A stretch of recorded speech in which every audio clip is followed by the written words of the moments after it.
好，欢迎您回到新闻大白话的节目现场，我是钳子，介绍这1个小时的来宾。首先是文化大学讲座教授杨永明老师，钳子好，大家好。资深媒体人谢寒冰，主持人好，大家好。以及台大哲学系教授苑举正。钳子好，各位观众朋友，大家好。观众朋友，我们来看看，距离美国总统大选只剩下不到100天了，而现在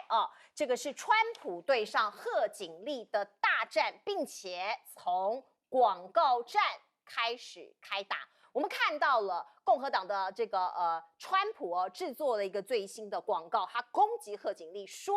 贺锦丽是边境沙皇，是失败、软弱又危险的自由主义者。讲的是过去4年拜登跟贺锦丽执政期间，有超过1000万名的非法移民越过像这样的栅栏进入美国。那当然对很多美国人来说，这是一个非常头痛的问题。而另外贺锦丽在这个拜登退选，他宣布参选之后，看起来他的这个形势好像真的大好了哟。我们看到包括他的这个支持率我们这个是来自于路透社的支持，说是他的这个总支持率是43%，领先川普1%而且他的好感度有46%，川普的好感度只有41%数字差距不大啦，可是两个人有点紧咬，所以现在是谁胜谁负呢？我们先来看看这一段访问。Donald J. Trump, and I approve this message. This is America's border czar, and she's failed us. Under Harris, over 10 million illegally here. 250,000 Americans dead from fentanyl. Brutal migrant crimes. And ISIS now here. 好，观众朋友，你刚刚看到的是川普他制作的广告，他批评贺锦丽是边境沙皇，这是一个广告片。现在已经在全美各个广播电视台、各个所谓的电视台以及网络上面强力的播送了，据说花了很多的这个预算。而另外，我们看到贺锦丽她还有一个亮点，因为她的副手人选还没决定嘛所以她打算把它当做一个秘密武器啊。下个礼拜说把这个人选宣布之后，一起造访摇摆州。显然他胸有成竹，他可能认为这个副手会为他加分。可是没选没有那么高尚。我们要讲的是美国大选，其实有很多很肮脏的部分像我们台湾，我们常常看到很多候选人选举说，哎呀，好肮脏啊。可是美国也一样你看到过去像是贺锦丽的底都被挖出来了。Fox News 的这个主播讲说，哎呀，他是靠税上位的。还另外呢，我们看到范斯过去大家知道他的出身蛮曲折的，是美国白人的下层的这个阶层起来的。他有一本类似自传的书，里头写一些细节包括这个也被这个作为很多的文章。而另外我们看到范斯他在2年前曾经讲过，批评过像是民主党有很多不生小孩这些女士们不生小孩都养猫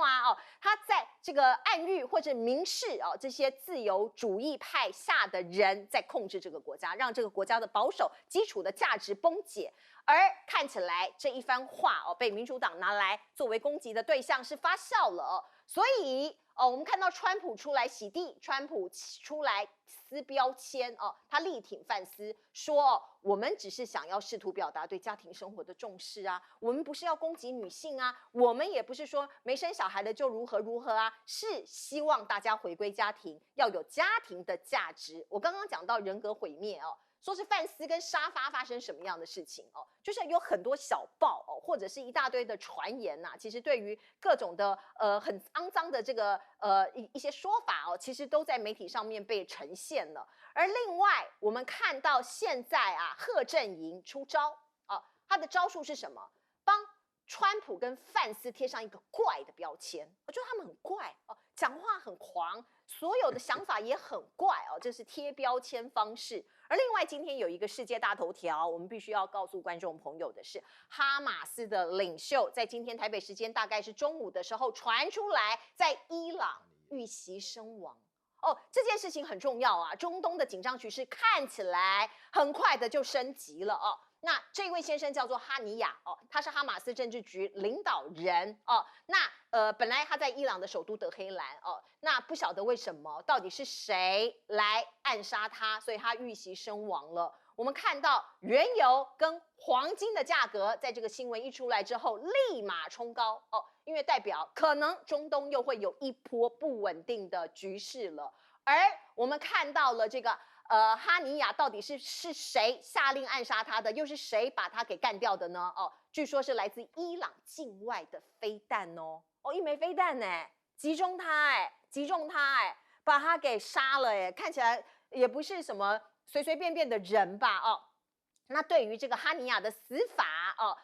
现在外界都在说，跟以色列到底有没有关系呢？是否直接涉及暗杀？哦，这是有重要的意义。如果是飞弹空袭，那么以色列出手袭击的可能性就很高了，因为不会是一个随随便便的恐怖分子吧，或是哪个疯子吧？我发射飞弹把一个人给干掉，哦，大概这个可能性极低哈。我们看到哈尼亚他是谁？哦，外界说他是一个温和务实派，哦，壮大哈马斯的战力，他有3子4孙死于这一次以色列的空袭，你就知道以色列空袭了加萨这么久，造成多少人死亡哦。那另外呢，我们再来看看包括这个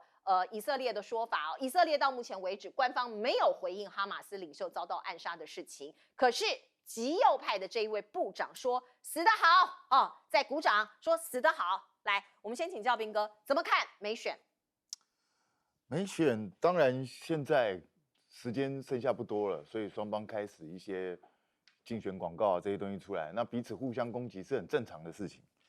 那可是呢，路透这个民调看起来好像他说的是双扭转，不管是支持度、好感度都扭转回来，其实是错的。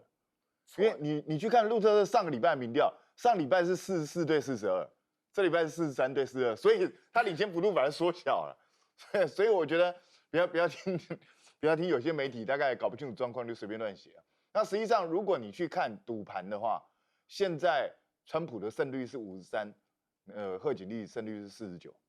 赌盘对，所以其实还是美国这个是公开赌的，所以现在赌盘还是认为川普是占据领先优势。那当然领先优势也不大，所以双方如果谁犯了重大错误，或是被人家攻击到一个要点的话，那就也有可能猪羊变色，这目前还很难说。那当然，双方的副手人选也是一个重中之重。如果你选到一个好的副手，当然会有加分的这样一个状况。那川普已经选了范斯，那这个范斯呢，因为他是一个在某一些言论上甚至比川普本人还保守的这种人，所以他会引起争议是不在话下。但是因为他过去就是这样的人，所以我认为川普团队早就评估过，他们一定是认为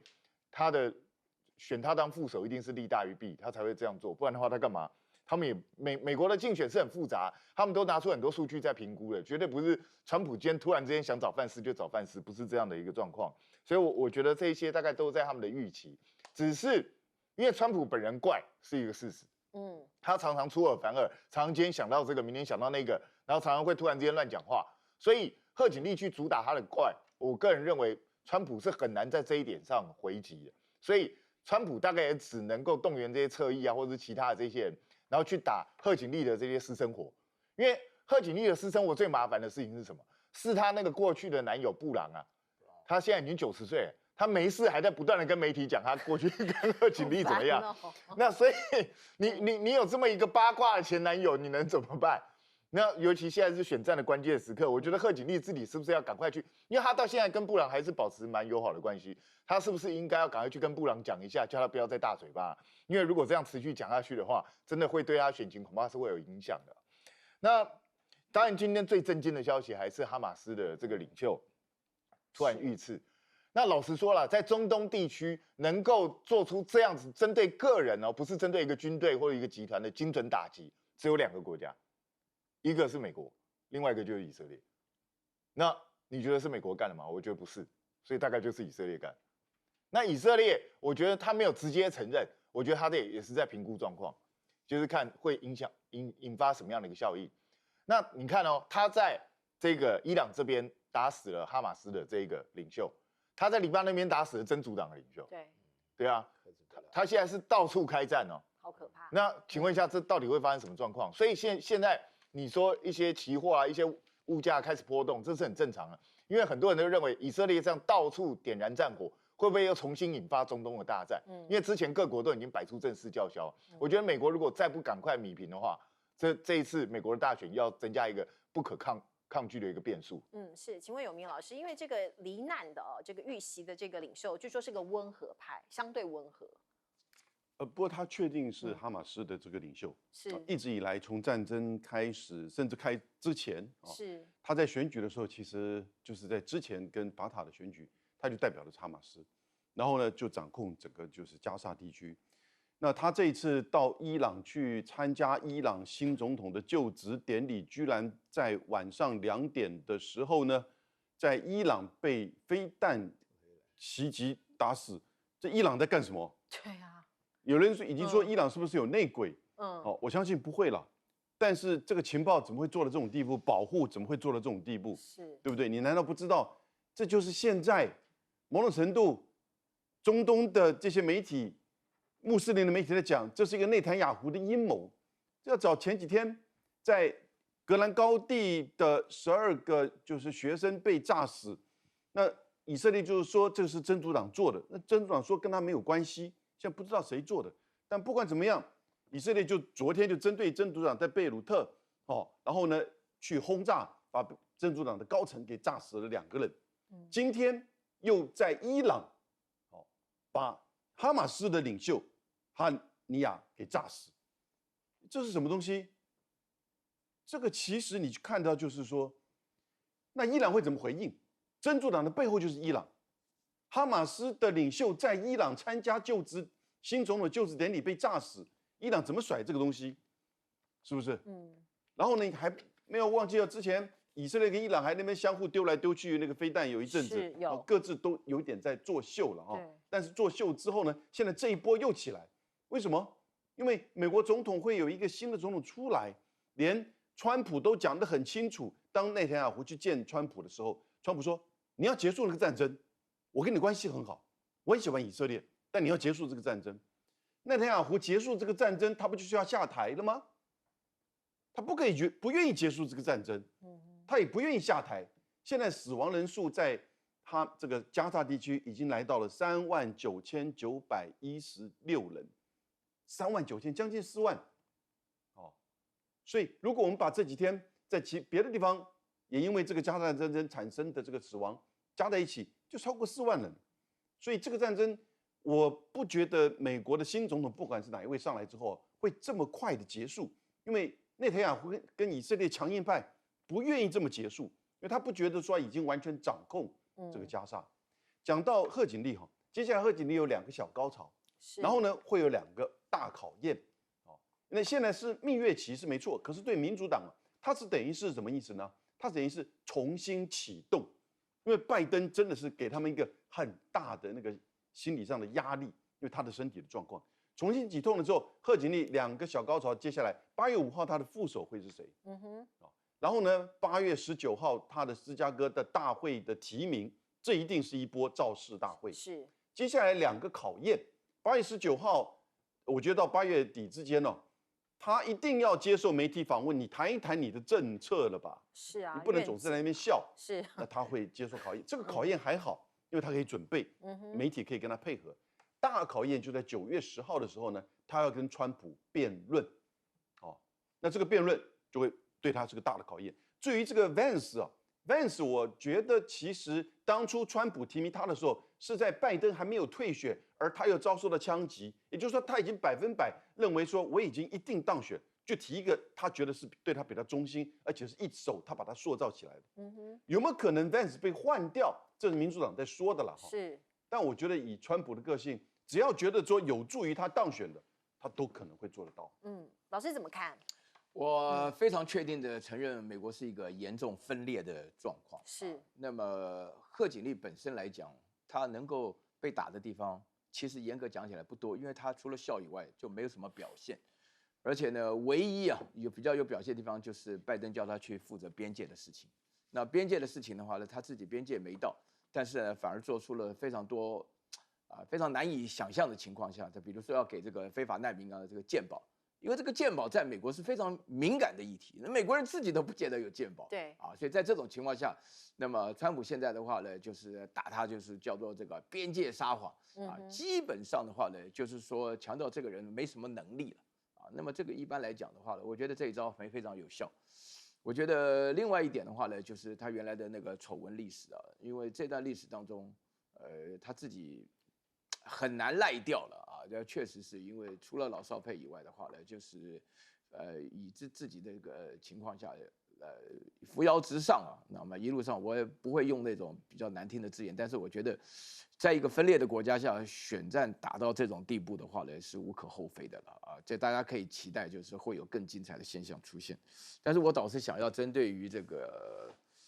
个哈尼耶的这个事情啊，因为这个事情的话呢，讲起来啊，我必须要强调，就是以色列是赖不掉的了。因为以色列之所以迟迟不愿意承认，就是要一种故意作态。我刚刚就心里想一下，以色列的情报单位实在是太厉害了啊，莫萨德是非常厉害，但是我甚至于想到，就是有美国的帮助，才能够这么准确的这一颗飞弹是打到德黑兰去啊。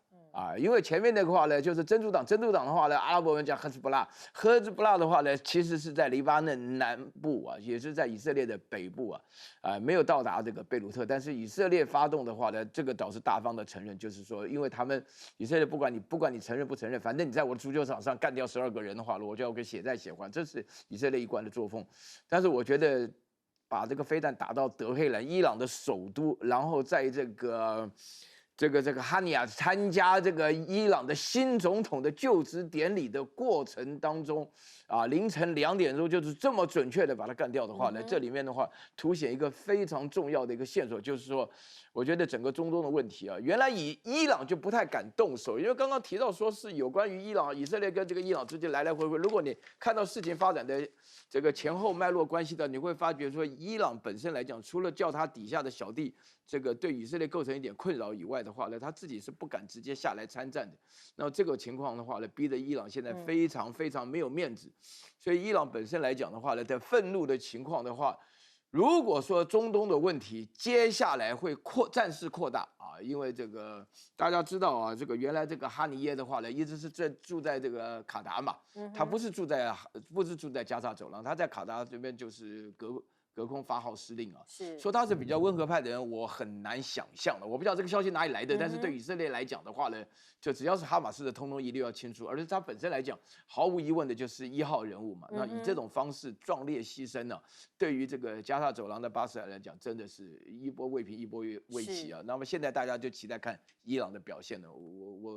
我觉得这个中东地区乱下去的话呢，美国也会跟着麻烦的。没有错，现在中东看起来还会再更乱哦。那未来的状况我们不知道。不过，对于美国或者对于西方国家来说，还有另外一个头痛的地方，包括俄罗斯跟中国大陆是不是联手，再加上北朝鲜，也就是北韩哦。如果3个国家联手在一起的话，对于西方国家来说，那更是头痛的问题。我们先来看看俄罗斯的海军现在正在举行重大的军演哦，包括4个舰队全面参加。他们计划在哪里呢？包括在北极，包括在太平洋，包括在波罗的海，还有里海的海军舰队，通通来一个海上的大演习。那另外我们看到乌克兰这个所谓俄乌战争里头的一个重要的主角乌克兰，他的外长不是才刚刚结束了去北京的访问吗？现在他们发出邀请函，希望王毅中国大陆的外长也到基辅来访问。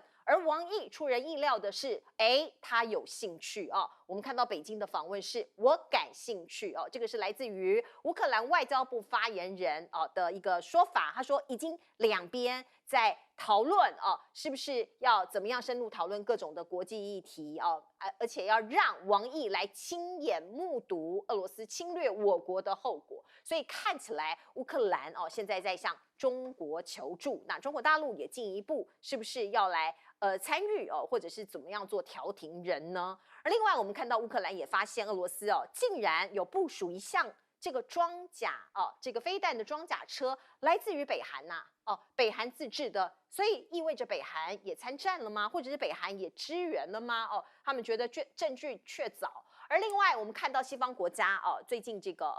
包括这个美国的国务卿不是在亚洲好几个国家访问吗？我们看到4个国家包括日美印澳他们有做一个联合的声明啊，他们特别点名说中国是最大的挑战对于这个区域的和平的威胁。那讲出这样子的话来之后包括日本联办防卫的会议哦，中俄朝哦是国际的公敌哦，他把刚刚我说的这3个国家联合在一起哦，要这个西方国家哦，或者是所谓的民主阵线哦，应该要非常的警戒。那另外呢，中国大陆的这个无人机侦察 7哦，这个像这样的机型哦，又再一次接近日本哦，那这一次是在日本的九州兜着圈子绕飞，他们说跟6月份的时候哦，同样哦的路径哦，几乎是复制贴上哦，几乎是复制贴上，所以日本人非常的警戒。而另外呢，中国大陆也说了哦，你外国不威胁我，我中国就不威胁你哦。我们刚刚上述讲的这些国家发出的这个严重的警告，可是北京就说没有啊，我核武扩张这件事情是你们要来威胁我，如果你们不这么做，我也不会威胁你哦。所以你现在看到有很多这个紧张对峙的情势啊，在各个地球的角落上面哦，看起来已经摆好阵仗了。而另外，解放军那当然他的这个武力啊，现在不断的日新月异，包括我们说了很多次的福建舰啊，已经完成第3度的海上这个试验啊。我们看到它的这个陆续啊，这个上舰测试啊，这个舰载机啊，都已经在陆陆续续在做好准备了。而另外，我们看到美国国会有一项报告出炉，说是如果跟中国开战，也就是美中大战，那中国大陆如果这一旦的全面的开战的话，美国的弹药只够打30天哦，这个是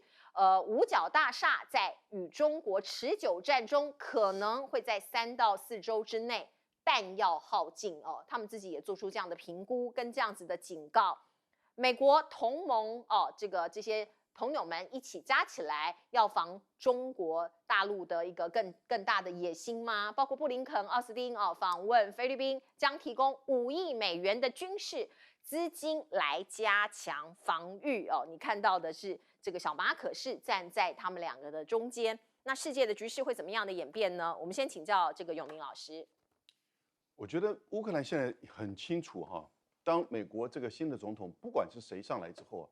他就是希望说你这个俄乌战争不能够再持续下去，而且现在欧洲国家普遍还是认为川普上来的机会比较大，那要赶快的结束这个战争。可是美国跟欧洲国家对于结束这个战争其实有它的这个局限，也就是说俄罗斯不接受这些国家在你的背后那边指指点点，那他们也不可能做所谓的 honest broker， 也就是所谓的诚实的调停人。所以库列巴在上个礼拜就到了广州，跟王毅谈了3个小时。那王毅的回答，其实中国大陆对于俄乌战争以及乌克兰的立场大家一直没有注意到。他意思是说，尊重乌克兰主权和领土完整原则。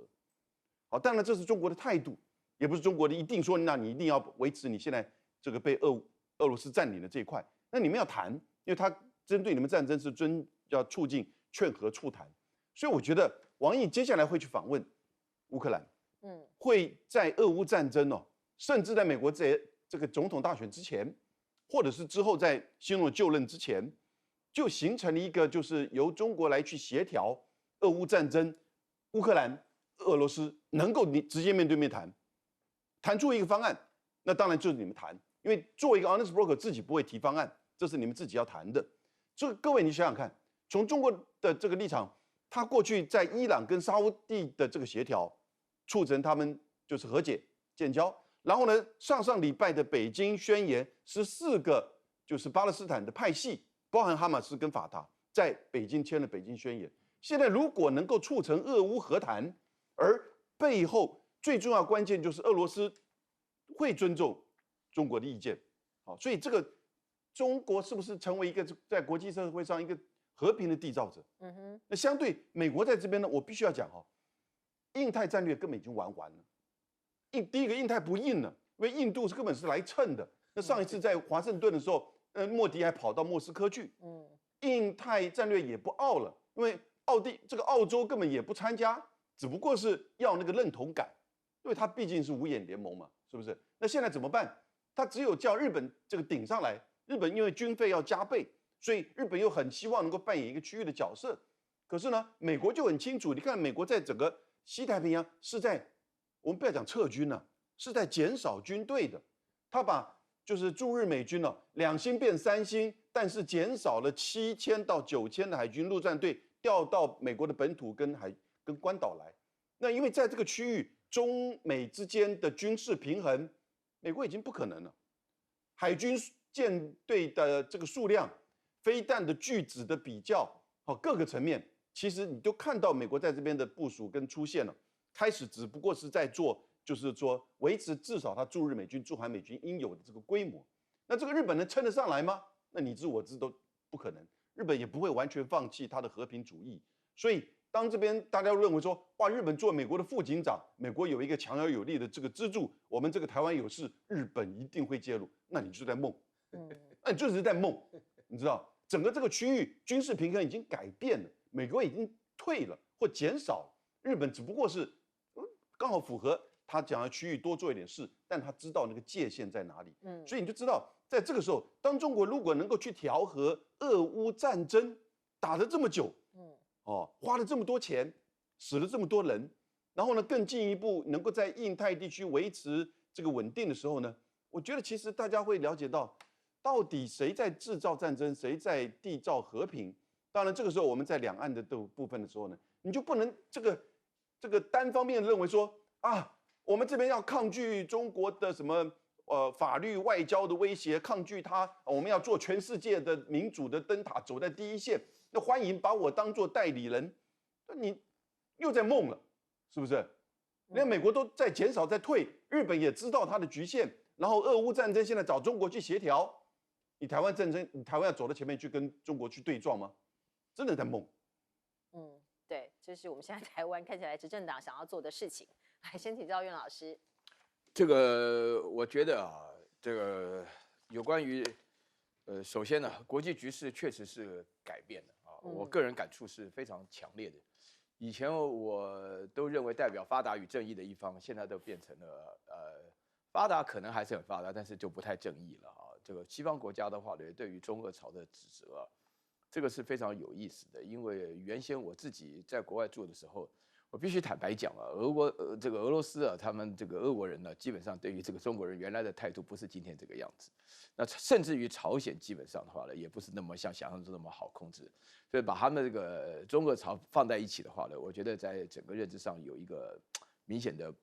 不足的地方啊。但是我针对于这个情况来，我请大家稍微想一下，就是北京宣言呢，刚刚这个杨教授提到了这个北京宣言，就是说是在巴勒斯坦的14个军事交战团体，其中包含了法塔赫跟这个哈马斯啊的这种情况下，然后就签了北京宣言，在北京签了北京宣言，然后呢，接下来几乎马不停蹄，库列巴到哪去了？到广州啊，没有到北京啊。那么这个本身地点的话呢，接近的程度啊很不一样。然后呢，北京宣言呢只有讲好听的话，为什么呢？我觉得呢，实际上大家也知道，就是不是靠这个巴勒斯坦要建国，因为他面对的敌人非常强大，是美国加以色列，可以说是这个整个世界上的军事上力量啊，就是最前面的。但是呢，这个俄乌之间冲突的话呢，这个库列巴，我觉得啦，他可能是主动要求，但是中国在广州接近的时候呢，那么时候呢，它里面的王毅讲的话就是说，这个情况目前为止不成熟，非常困难的意思。请大家稍微想一下啊，就是说是如果俄乌冲突之间按照川普的那种讲法，24小时内结束的话，啊，对中国好还是不好？想也知道嘛，对不对？那美国就腾下一只手来，就对付他原来想要对付的事情。那是这个巴以之间的冲突的话呢，谁能够结束得了？对不对？因为纳坦雅胡的话呢，大家要了解一件事啊，纳坦雅胡在美国国会的演讲非常成功啊，很多人的报道说，哎呀，不成功，失败者，外面有人抗议，没几个人呢。我跟你讲，他非常会讲话，而且他讲的话的确讲到美国国会的心情。他讲好到什么程度？好到美国国会的演讲当中有一种莫名其妙，每一分钟起来乱鼓掌。他说不要鼓掌，听我讲什么？哎，就是讲的，我没有听说过到美国国会演讲的人这么就是好像爸爸训儿子一样啊！不要乱拍手，不要乱拍手，听我讲什么。我跟你讲，非常成功。回去以后就得到了这2个大的这种杀伤力极强，一个是针对真主党，一个是针对哈马斯。你认为这个情报哪来的？对不对？那成功是很明显的。那么以色列本身来讲的话呢，在这样子的一个成功的结果下，它有一个最重要的目标。对于大陆来讲的话呢，大陆的基本的立场就是维护主权完整，绝对不允许用战争的方式来改变领土。这个是他一个基本原则。长期来讲，不管是王毅也好，不管是对这个巴勒斯坦也好的话呢，这是个最根本的原则。而这个最根本的原则的话呢，对于任何人都有效。这里面就说明了，其实对于大陆来讲，现在最关心的就是我们两岸的问题啊。两岸的问题，为什么民进党想尽办法要让它国际化？就是因为大陆每一次要强调的话呢，不管是主权完整也好，不管是这个绝对不可能用战争的情况来分别那个占据领土的话呢，其实讲的都是这才是国际上应有的道义。但是台湾是属于它的内政问题啊。那大家从这个角度来想，你就会发觉，大陆目前的外交策略，不管多么成功，其实它的背后的目标指的都是台湾。一定要从这个角度来想的话呢，大陆目前为止就是第一，避免陷入战争陷阱。然后第二的话呢，台湾问题永远把它当成内政来处理，这是一个基本的原则。是，那请教彬哥怎么看？俄罗斯它这次扩大这个海军的演训呢，我觉得它有第一个当然是还是要向外界展现它的实力。另外一个是最近其实可以看到，他们自己的高层也承认，他们的黑海舰队基本上等于团灭，基本上等于消失了。所以我觉得他们也必须要赶快提振他们海军的士气，因为他们这次海军在俄乌战争当中的表现，实在是让大家觉得还蛮糟糕的，所以他们也要赶快改进自己的实力。那当然对俄乌战争来说，我觉得大陆的态度一向是很明确，就是尽量组合，希望大家能够坐下来好好谈。那至于谈的条件，你们自己去决定。我觉得大陆的态度是蛮明确的，只是现在就因为这样就可以谈成吗？我看恐怕是很困难。也就是我认为在美国选举结束之前是不可能会有非常明确的进展，因为这一切恐怕要等到美国的新的领导人出来之后，大概才会露出曙光。不然的话，在此之前，恐怕这场战争是很难停得下来的。那你也可以看到，这场战争打下来，欧洲这边受创很深，可是俄罗斯当然也看得出来，他的一些压箱底的东西都不见了，所以现在他也必须要去跟北韩，这是非常难得一见的，去跟北韩要一些武器弹药来帮助自己，所以可以看得出来，就是俄罗斯跟北韩之间的结合是更深的。那当然，美国对大陆围堵的态势也是一样，他现在。我觉得美国自己把大陆、那个俄罗斯还有北韩三个把它硬挤压在一起，逼着他们变成一个联盟，然后再找一堆盟友想要去对付他们。我觉得这是一个很奇怪的一个战略，这个对美国的战略其实是不智的。那最近兰德公司有一个报告，你知道显示什么吗？就是他们去问了这个日本、加拿大、德国、英国这些国家，如果台海万一有事的话，你愿不愿意为台海出兵？结果全部都说不要，很明显的都不要，因为他问的不是一般人哦，是问了这些企业的 CEO 啊、这些高官啊、这些政府官员啊这些东西，结果几乎一面倒，大家都说不要。那这代表什么意思？代表美国虽然讲了个半天，希望这些国家没事就来大陆附近来巡视啊、参加演习啊，可是这些国家其实都不想跟大陆发生冲突。这是很明确的嘛？我觉得这是正常国家都是这样想，甚至其实美国自己都不是真的想跟中国大陆发生直接冲突，对吧？因为这个对美国的战略利益是有害的嘛，所以这个态势其实现在已经非常明确。那没事去炒作说中国大陆核武威胁全世界，中国大陆现在核武的数量还是比美国少得多，只有美国的1/10耶。那如果中国大陆会威胁全世界，那美国在干嘛？那地球不早完蛋？所以我觉得这种逻辑上都不通的了。可是呢，我必须讲，现在美国还是频频在出招，比如说他一直还是在鼓动菲律宾，你尽量去跟中国大陆作对。可是我真的一直觉得，美国这几年变得小气巴拉的。你看，你要叫菲律宾去帮你卖命，5亿美金，5亿美金现在连艘像样的驱逐舰都买不到，那你到底叫菲律宾去干嘛？是送死吗？真的拜托美国，你叫人家那个去拼命，你也要大方一点。好，现在这个巴黎奥运可能观众朋友可以看一看，来这个消除一些紧张感哦。不过每一项运动都有他的粉丝都有每一个人关心不一样的群众。可是我们来看一看是不是现在越来越多人在关心像这样子高年级生在运动赛事上面的成就呢？这个标题叫做61岁的桌球阿嬷，因为她已经61岁了嘛倪夏莲她打出了一个好成绩在奥运4-2击败了他的对手是土耳其的对手，因为对方很年轻啊所以很多人就注意到说，哎，你的年纪这么大，可是可以打得这么好，你的桌球打得这么好，又是华裔，可是又代表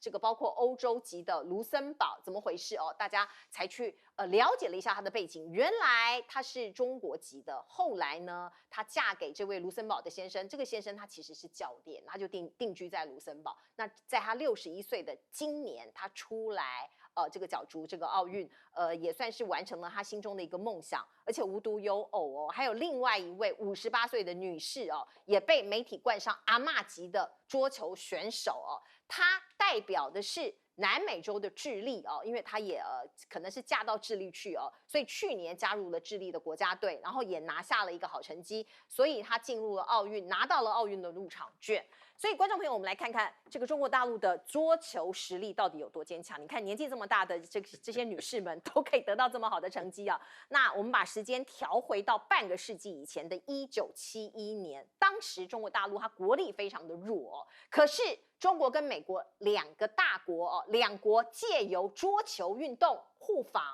号称小球转大球的桌球外交。当时的照片在这里是周恩来接见美国的乒乓球代表队全体成员。这个友谊赛结束之后呢，当时的美国总统尼克森立马就宣布说一系列对中国大陆开禁措施，因为当时中国大陆铁幕嘛，有很多的这个制裁的措施而且那个时候的尼克森说，我从来没有想到对中国的接触行动会以乒乓球队访问北京的形式得到实现。所以我们都在讲世界和平世界大同要不要就从体育开始呢？我们不要流血，我们用体育赛事来做这个替代军事上的对抗，有没有可能呢？讲到体育大国，中国是一个，美国是一个，那当然他们在奥运历届都拿下了非常多的好成绩。那先带您来看看今年的中国跳水项目据说这两个人陈芋汐、全红婵他们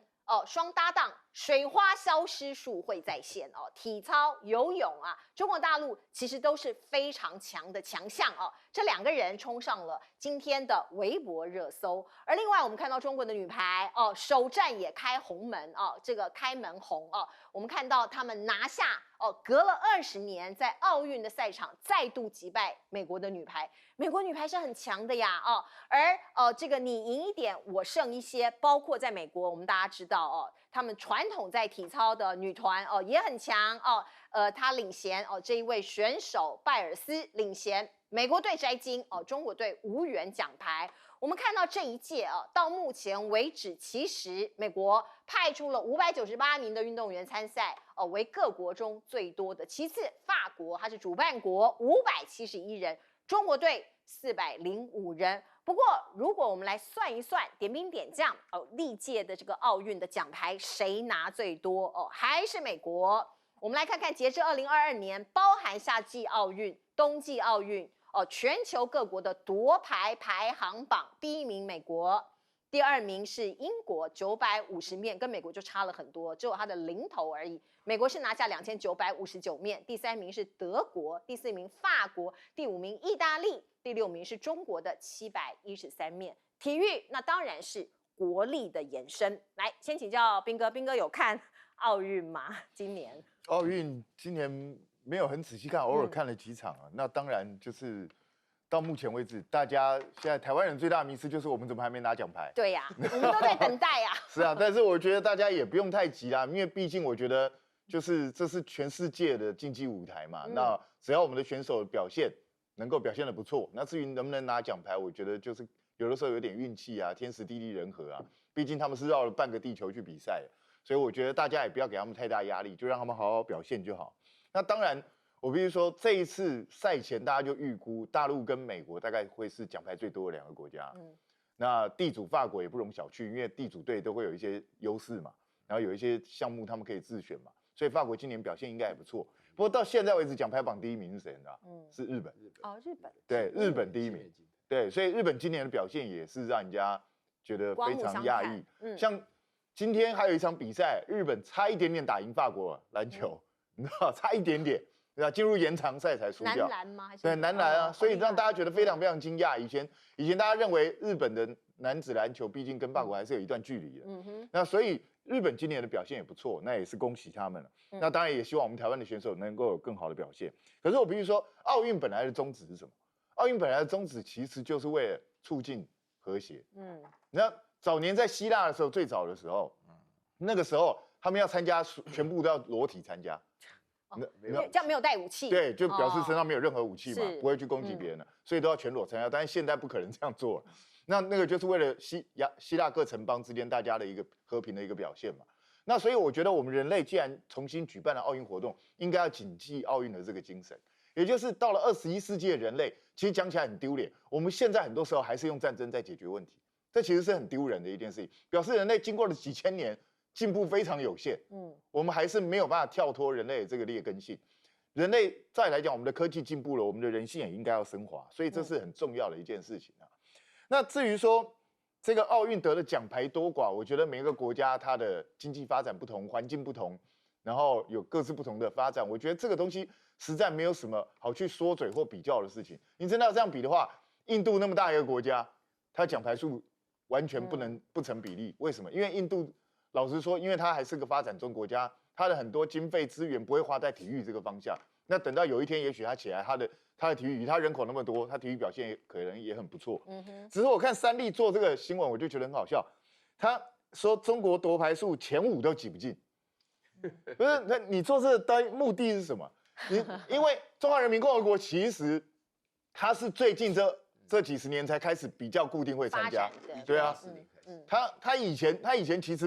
不是每届都有参加，甚至常常都不参加的。那你这种东西有什么好比较？那你说美国啊这些国家，他们你要在奥运一开始的时候，就只有欧美这些国家在玩，其他国家也没在参加，就他们自己在玩的东西。那你拿这种来比，我是觉得蛮奇怪。那当然不可否认，美国还是世界上体育最强的国家之一。因为美国强是强在哪里？它除了科学化的训练之外，更重要的就是它吸纳了全世界的优秀的人才，让他那边去为他卖命，所以他的体育才会这么坚强。所以我觉得每个国家都有不同的成因。那我们台湾人自己也是，我们是个小岛，所以我们人口也不是算是太多。所以我个人是觉得台湾的体育表现算差强人意，虽然不能说多好，但是也还不错了。我们也不用妄自菲薄，毕竟有一些项目，我们台湾其实也是蛮坚强的。所以真的大家不要太把胜负放在心上，应该多去观赏。其实体育比赛让我们大家看到的是人类的各种美的展现，这才是最重要的。是美跟和谐。我们进一下广告。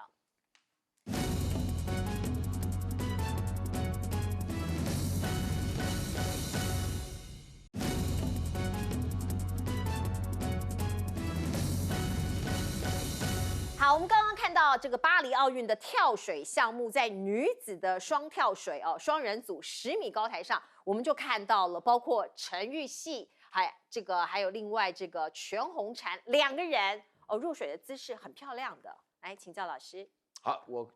必须先强调一下，这个桌球对于中国人的发展来讲有一个很重要的意义啊。除了1971年的那个乒乓外交之外的话呢，另外我自己个人呢，就是唯一就是比较常接触的就是桌球。桌球这个运动啊，本身来讲的话，比较不受年龄的限制。所以这一次的话呢，这位倪夏莲呢，这个桌球阿嬷的话呢，她代表卢森堡的队伍，就是打败的是土耳其。我查了一下啊，她打败真的是土耳其人啊。因为通常在这个桌球的国际赛事当中的话呢，常常遇到华人对抗华人，他们的出生地都是在中国嘛，所以说这种情况下。也就是可以了解，就是说桌球玩到今天这个阶段的话呢，没有中国队的参与的话呢是没有办法突破的。现在有各式各样的限制哈。那么另外我要讲到跳水啊，这个跳水全红婵的跳水，我这个4年来我一直不断的在关注哇，他不得了啊，他这个是个奇迹式的爆发啊。他第一次出来的时候，连整个那个头发、这个发型各方面，完完全全就是他为什么呢？就是因为疫情的关系，所以都拖了1年以后，他年龄刚好到了14岁，他到的时候参加不得了，他在参加，人家采访他啥都不知道啊，他连那个陈玉汐什么其他的人士的话呢，那个姓张的话呢，就世界冠军。不过我必须强调啊，这个大陆有个很有名的记者白岩松，他讲从1984年大陆第一次参与这个奥运会的时候，各式各样的这个跳水的这个国际赛事，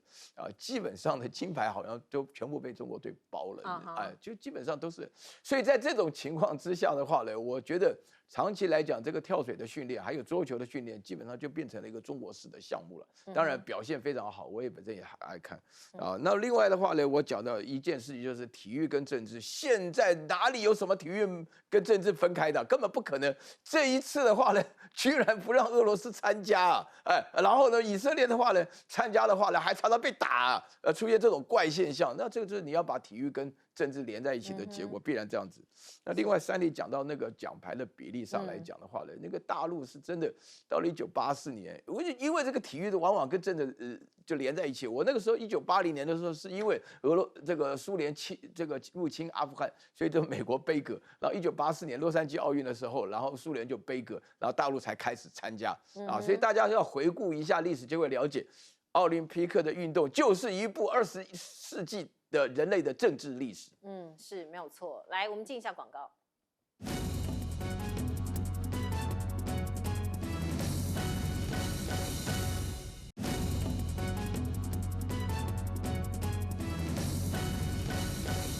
好，我们最后时间留给杨永明老师。刚才岳老师讲说，今年俄罗斯没办法参加，是因为西方国家认为他发动俄乌战争，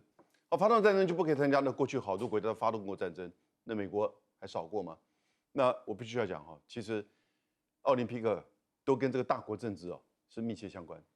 在2014之前的2012的伦敦奥运的时候，俄罗斯参加，他拿了将近19枚金牌。